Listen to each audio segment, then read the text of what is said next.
Hello friends, मैं हूं सन्मय प्रकाश और आप देख रहे हैं यूट्यूब चैनल सरकारी जॉब न्यूज़। सबसे पहले इंपॉर्टेंट टॉपिक्स देखते हैं क्या क्या है इस वीडियो में। तो भारी मात्रा में ग्राउंड वाटर निकालने से पृथ्वी कितना सेंटीमीटर झुक गई है, टिल्ट हो गई है कुछ ज़्यादा, उसके बारे में बात करेंगे। वैज्ञानिकों का रिसर्च है ये।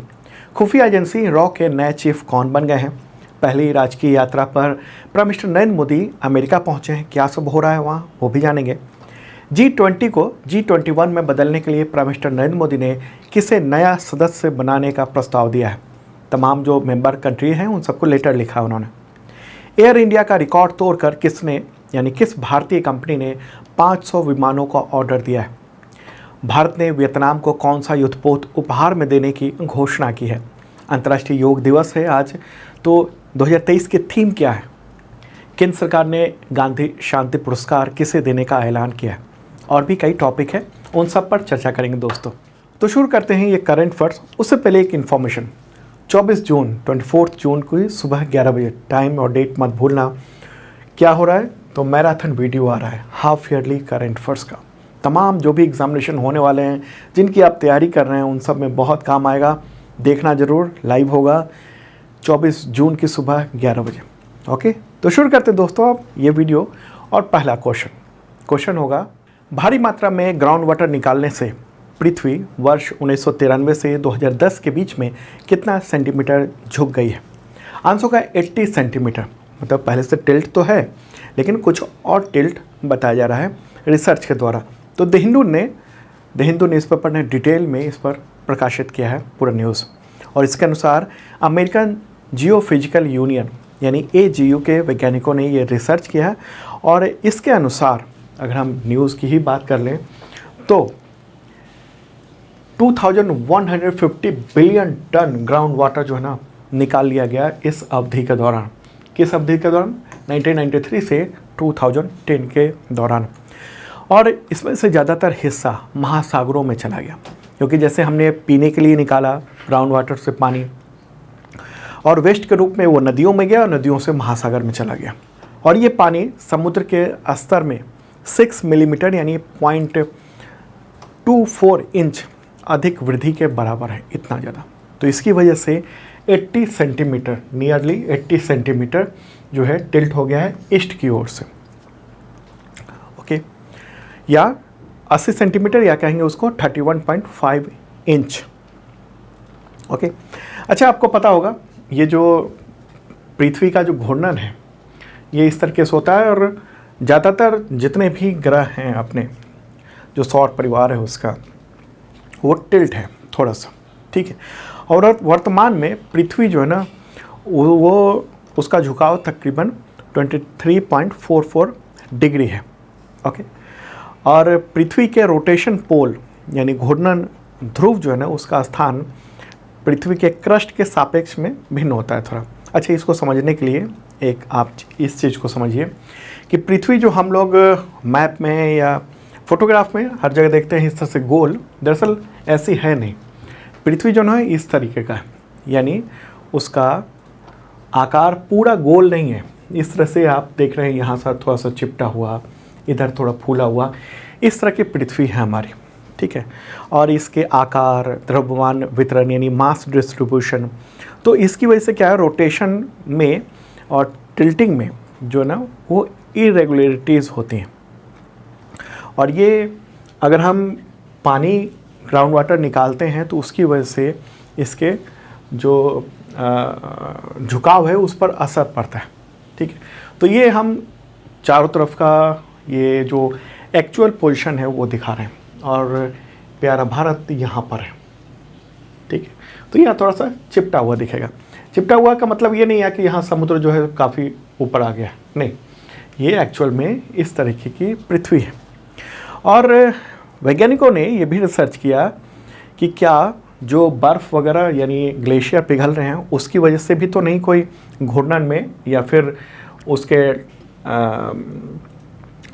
टिल्ट होने में कोई फ़र्क हो रहा है, या उसकी वजह से तो नहीं टिल्ट हो रहा था। नहीं, मेन वजह हो रही है वो है भूजल को पंप करके निकालने की वजह से, ठीक है। तो ये एक इम्पॉर्टेंट रिसर्च है जो द हिंदू में भी प्रकाशित हुआ है, काफ़ी इम्पॉर्टेंट ढंग से, ठीक है, उसमें ये बताया गया कि इस तरीके से ये टिल्ट हुआ है। मुझे लगता है पूरी बात आप समझ चुके होंगे। चलिए अब आगे बढ़ते हैं दोस्तों, अगला क्वेश्चन लेते हैं, महत्वपूर्ण है। हाँ, क्लिक तो हो ही गया। खुफिया एजेंसी रॉ यानी R&AW research and analysis wing, उसके नए चीफ कौन बन गए हैं? रवि सिन्हा आंसर होगा। ठीक है, तो केंद्र सरकार ने उनको भारत की जो बाहरी खुफिया एजेंसी है रॉ, उसका नया प्रमुख नियुक्त किया। 2 साल की नियुक्ति हुई है। और किसकी जगह ली उन्होंने? रवि सिन्हा ने तो सामंत कुमार गोयल की जगह ली है। छत्तीसगढ़ कैडर के 1988 बैच के IPS अधिकारी हैं, मूलतः बिहार के रहने वाले हैं वो। अगला question, prime minister Narendra Modi America या कहें USA, उसकी पहली राजकीय यात्रा पर कब पहुँचे? यहाँ क्वेश्चन बहुत ध्यान से आप देखिएगा। पहली राजकीय यात्रा, फर्स्ट स्टेट विजिट है ये प्राइम मिनिस्टर नरेंद्र मोदी का। अब आप सोच रहे होंगे कि नरेंद्र मोदी प्राइम मिनिस्टर वो तो कई बार अमेरिका जा चुके हैं और बाइडेन से वहाँ मुलाकात भी कर चुके हैं। तो देखिए, जब भी गए वो तो किसी मूल दूसरे मकसद से गए थे। ठीक है, या तो यूनाइटेड नेशंस में वहाँ की जो महासभा है उसको संबोधित करना है, ओके, इन सब में। लेकिन यहाँ स्टेट विजिट है, यानी उस देश के राष्ट्रपति ने यानी अमेरिका के प्रेसिडेंट ने उनको अपना राजकीय अतिथि बनाया।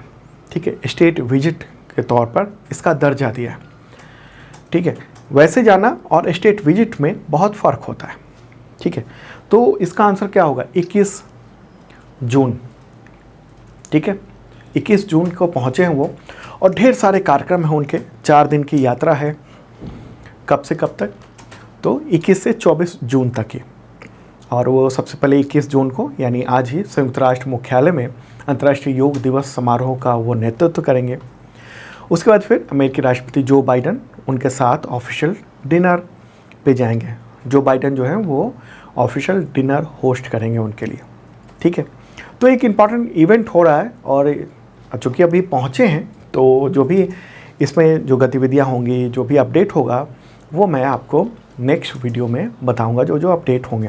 क्योंकि बहुत सारे एग्रीमेंट भी होने हैं डिफेंस से रिलेटेड, चाइना को लेकर, ठीक है, हिंद महासागर, प्रशांत महासागर, इन सब चीज़ों को देखते हुए व्यापार से रिलेटेड, ओके, तो वो सब एग्रीमेंट होने हैं। तो उन सब के बारे में मैं आगे बताऊंगा। ठीक है, चलिए आगे बढ़ते हैं दोस्तों, अगला क्वेश्चन। और हाँ, टोटल जो भी मैं बोल रहा हूँ उसका PDF हिंदी और इंग्लिश दोनों लैंग्वेज में अवेलेबल है। इस वीडियो के डिस्क्रिप्शन में चेक कर लेना। और एक मेंबरशिप प्लान भी है आपके लिए, इसके जरिए PDF मिलता है, वीकली, मंथली, क्वार्टरली, ईयरली आप डाउनलोड कर सकते हैं। और इसके साथ 1 ईयर मेंबरशिप के साथ टेस्ट सीरीज़ और मॉक टेस्ट है, इतने तरह के एग्जामिनेशन के लिए जो कि आप पार्टिसिपेट कर सकते हैं।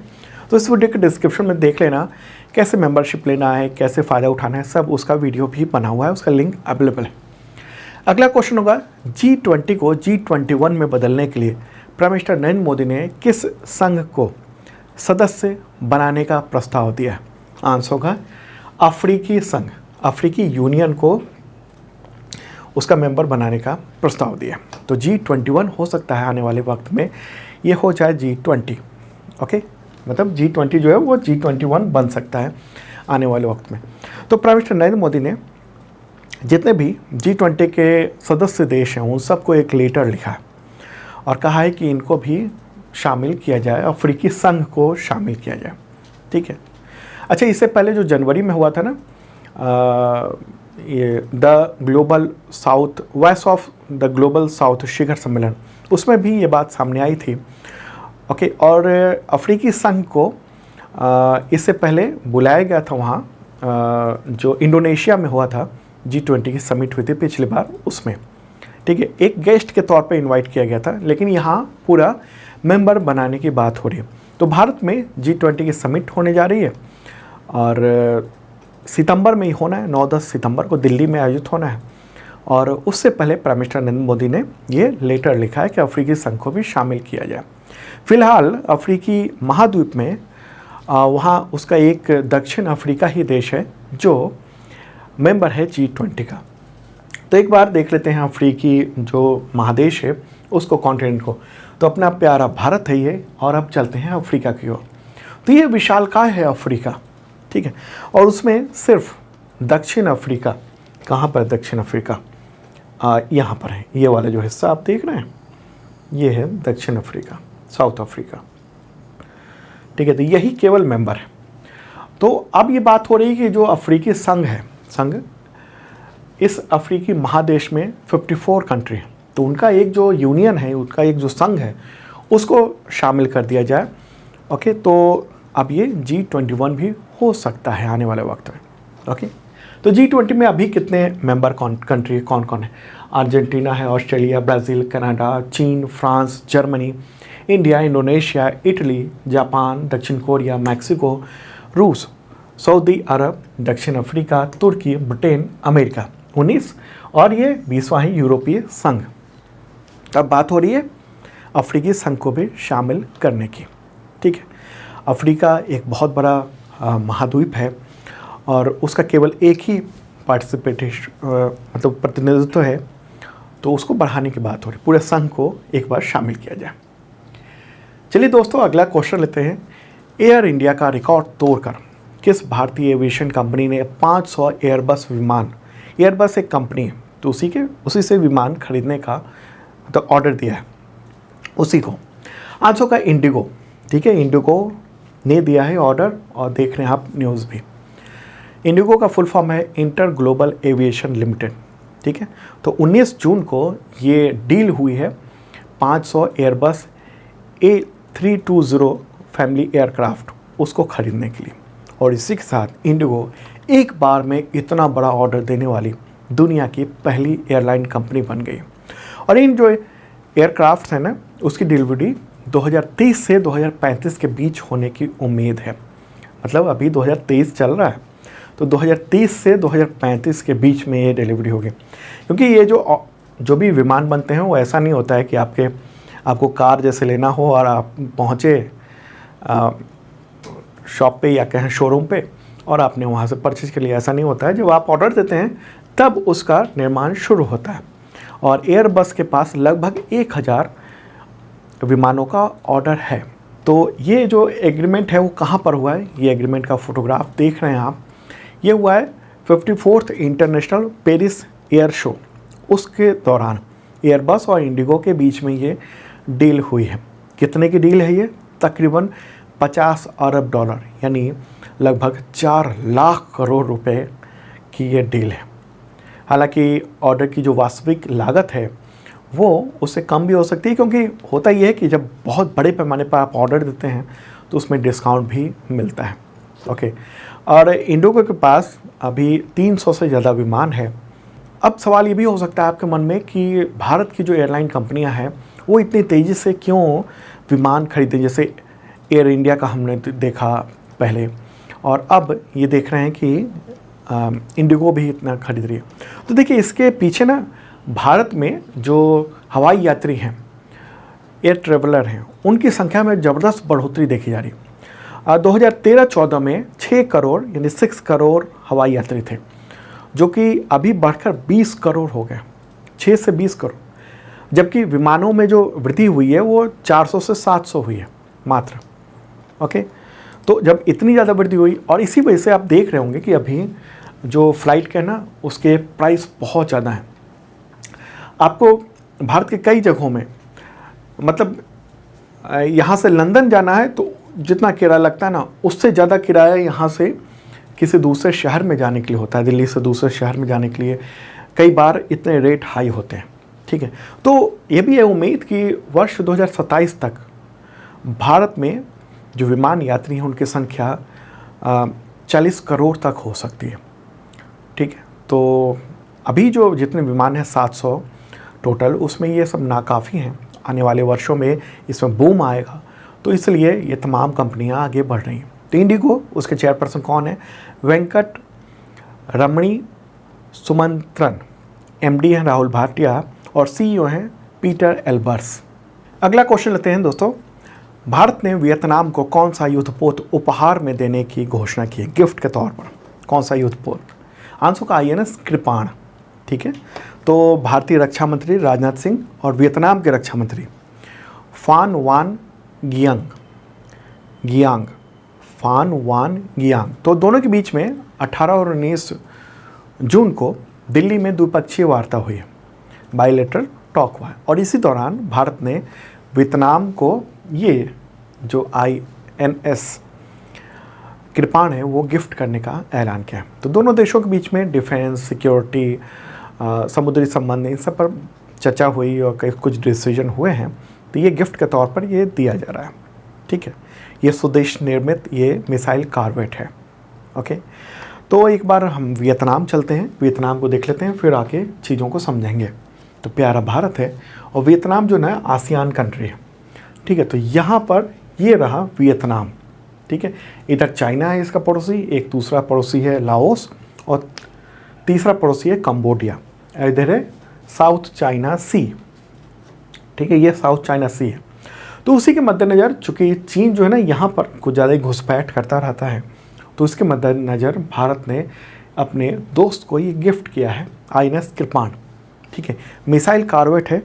मिसाइल कॉर्वेट का मतलब क्या हुआ, इसमें मिसाइल जो ना लॉन्च करने की पूरी क्षमता है, और ये सब चीन की बढ़ती आक्रामकता को देखते हुए किया गया है, ठीक है।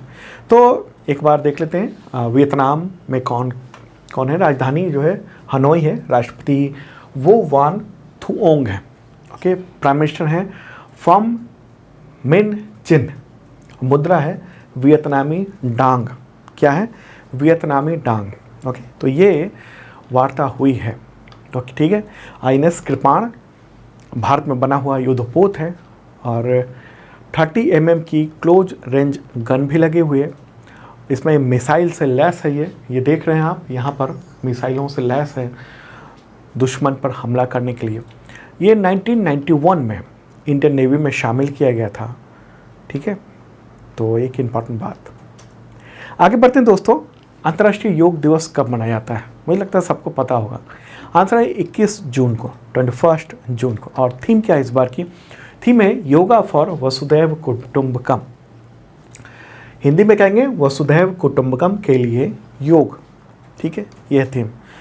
तो 21 जून को ये मनाया जाता है। 21 जून को दरअसल उत्तरी गोलार्ध का सबसे बड़ा दिन होता है, जिसको ग्रीष्म संक्रांति भी कहते हैं। तो भारत ने इसी दिन का प्रस्ताव दिया था 2014 में संयुक्त राष्ट्र महासभा में, जिसे स्वीकार कर लिया गया, और 2015 से पूरी दुनिया में अंतर्राष्ट्रीय योग दिवस मनाया जाता है। और अभी प्राइम मिनिस्टर नरेंद्र मोदी संयुक्त राष्ट्र में अंतर्राष्ट्रीय योग दिवस का नेतृत्व कर रहे हैं, ओके, वहीं पर अमेरिका की यात्रा पर। अगला क्वेश्चन, अंतर्राष्ट्रीय संक्रांति उत्सव दिवस कब मनाया जाता है? आंसर होगा 21 जून, आज ही के दिन, ठीक है, पहले भी मैंने बताया। तो संयुक्त राष्ट्र ने यह दिवस घोषित किया हुआ है, ओके। तो ये ग्रीष्मकालीन संक्रांति है। वर्ष में 2 संक्रांति होते हैं, ग्रीष्मकालीन और शीतकालीन, ठीक है। तो गर्मियों में जो होता है उसको ग्रीष्म संक्रांति कहते हैं। उत्तरी गोलार्ध का वर्ष का सबसे लंबा दिन और सबसे छोटी रात होती है ये, ठीक है। दिल्ली में अगर कहेंगे कितने घंटे का दिन है, 14 घंटे का दिन होता है ये, ठीक है। अगला क्वेश्चन, विश्व शरणार्थी दिवस कब मनाया जाता है? World refugee day. आंसर होगा 20 जून को, ओके। और थीम क्या है 2023 की? Hope away from home. घर से दूर रहने वालों के लिए आशा बनी रहे, उम्मीद बनी रहे, ये है थीम, ठीक है, शरणार्थी दिवस। ये दिवस जो है ना वो दुनिया भर में अंतर्राष्ट्रीय जो शरणार्थी हैं उन सब की स्थिति के बारे में जागरूकता पैदा करने के लिए समर्पित है। क्योंकि बहुत सारे देशों में जो युद्ध चल रहे हैं या अशांति है, उसकी वजह से शरणार्थी बनना पड़ रहा है, वहाँ के लोगों को दूसरे देशों में शरण लेनी पड़ रही है। अगला क्वेश्चन, केंद्र सरकार ने वर्ष 2021 का गांधी शांति पुरस्कार किसे देने का ऐलान किया है? ये आप ध्यान रखिएगा, कई जगह आपको 2023 लिखा मिल सकता है। तो ये जो अवार्ड है वो 2021 के लिए दिया गया है, वर्ष 2021 के लिए, और अभी जून में इसका ऐलान केंद्र सरकार ने किया है, ठीक है। किसने? केंद्र सरकार के संस्कृति मंत्रालय ने किया है। तो आंसर होगा इसका गीता प्रेस गोरखपुर, ठीक है। तो गीता प्रेस गोरखपुर को ये अवार्ड दिया जा रहा है, ऐलान हो गया है। हालांकि गीता प्रेस ने कहा है कि हम सम्मान तो स्वीकार करेंगे लेकिन 1 करोड़ रुपए की राशि नहीं लेंगे। गीता प्रेस इस वक्त शताब्दी वर्ष मना रहा है, 100वीं वर्षगांठ मना रहा है। स्थापना हुई थी 1923 में, ठीक है। और दुनिया के सबसे बड़े प्रकाशक जो हैं, पब्लिशर्स हैं, उनमें से ये एक है। और इसके संस्थापक सेठ जैद याल गोयंदका थे, जैद याल गोयंदका थे। और हिंदू धार्मिक ग्रंथों का प्रकाशन करती है गीता प्रेस, ठीक है। हालांकि इस पर कुछ विवाद भी हुआ गांधी शांति पुरस्कार को लेकर, क्योंकि इसके जो संस्थापक थे सेठ जैद लाल गोयंदका, उनके और महात्मा गांधी के बीच में गंभीर मतभेद थे दोनों के बीच में, ठीक है। अच्छा, गांधी शांति पुरस्कार ये वार्षिक पुरस्कार है और 1995 में स्थापित किया गया था। ये पुरस्कार उन व्यक्तियों, संघों, संस्थाओं या संगठनों को दिया जाता है जिन्होंने शांति, अहिंसा और मानवीय कष्टों को दूर करने के लिए निस्वार्थ भाव से काम किया। 1 करोड़ रुपए नगद राशि दी जाती है, एक पट्टिका, प्रशस्ति पत्र दिया जाता है, ठीक है। राष्ट्रपति के द्वारा यह अवार्ड दिया जाता है राष्ट्रपति भवन में। तो दोस्तों, ये था इंपॉर्टेंट करंट अफेयर्स। कैसा लगा कमेंट बॉक्स में आप बता सकते हैं और शेयर कर दीजिए तमाम मित्रों को पसंद आया हो तो, ठीक है। अब कल मिलेंगे और 24 जून को सुबह 11 बजे मैराथन वीडियो देखना मत भूलना।